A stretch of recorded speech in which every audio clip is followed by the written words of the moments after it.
नमस्कार दोस्तों, आप सभी का मेरे इस YouTube चैनल में स्वागत है। मेरा नाम कोमल है।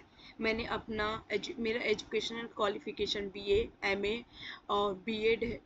साथ ही साथ नेट क्वालिफाई है और मेरा PhD भी चल रहा है। मेरा BA और MA BHU Banaras Hindu university समाजशास्त्र से है। मेरा पिछले कुछ सालों से मैं प्राइवेट डिग्री कॉलेज में समाजशास्त्र की प्रवक्ता हूँ। मैं समाजशास्त्र पढ़ा रही हूँ और मैं अपने इस चैनल के माध्यम से आपको समाजशास्त्र को बहुत आसानी से समझाने का प्रयास करूँगी, ताकि आने वाले जो भी एग्ज़ाम है वो UPPGT हो, CUT हो, BA और MA के सेमेस्टर एग्ज़ाम हो, उससे संबंधित आपको जो भी समाजशास्त्र से रिलेटेड है उनके बारे में आपको जानकारी प्राप्त हो सके और आपके आने वाले एग्ज़ाम में आपको सहायता मिल सके। ठीक है। जो लोग भी UGC net, BA, MA, CUT या BA सेमेस्टर एग्ज़ाम या MA सेमेस्टर एग्ज़ाम की तैयारी कर रहे हैं, जो कि समाजशास्त्र से हैं, उनको यह क्लासेस बहुत ही सहायक सिद्ध रहेंगी। चलिए आइए जानते हैं कि समाजशास्त्र क्या है या समाजशास्त्र को एक विषय के रूप में लाने की आवश्यकता क्यों हुई। तो समाजशास्त्र वह विषय है या समाजशास्त्र एक ऐसा विषय है जो समाज का अध्ययन करता है। ठीक है।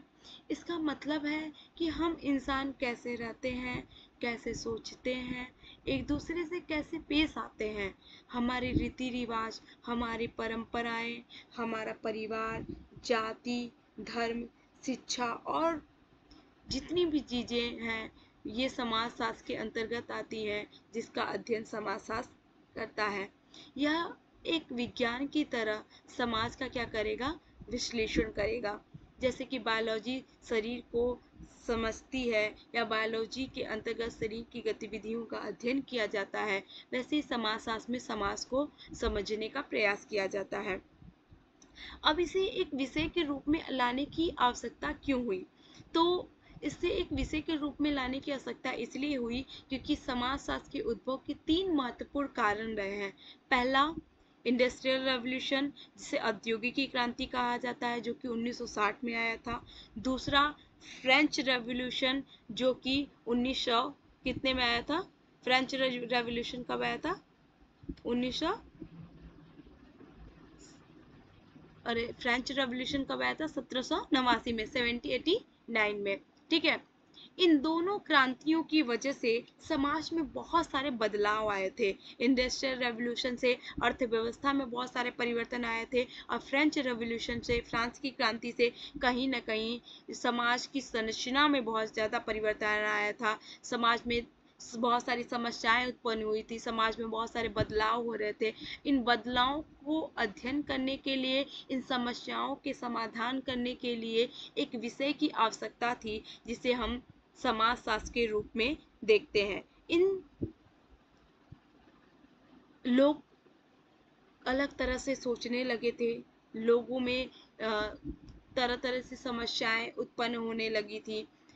इन समस्याओं के समाधान के लिए या इन सवालों के जवाब के लिए एक विषय की आवश्यकता थी और उसी के लिए समाजशास्त्र को लाया गया।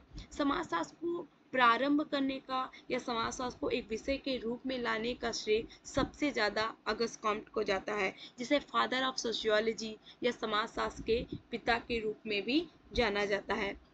एग्जाम्पल के रूप में देखें तो मान लीजिए एक बच्चा गांव में पला है, बड़ा है, तो उसके जितनी भी आदतें हैं वो अलग होंगी, और एक शहर में जो बच्चा पला बड़ा है उनकी जो आदतें हैं वो अलग होगी।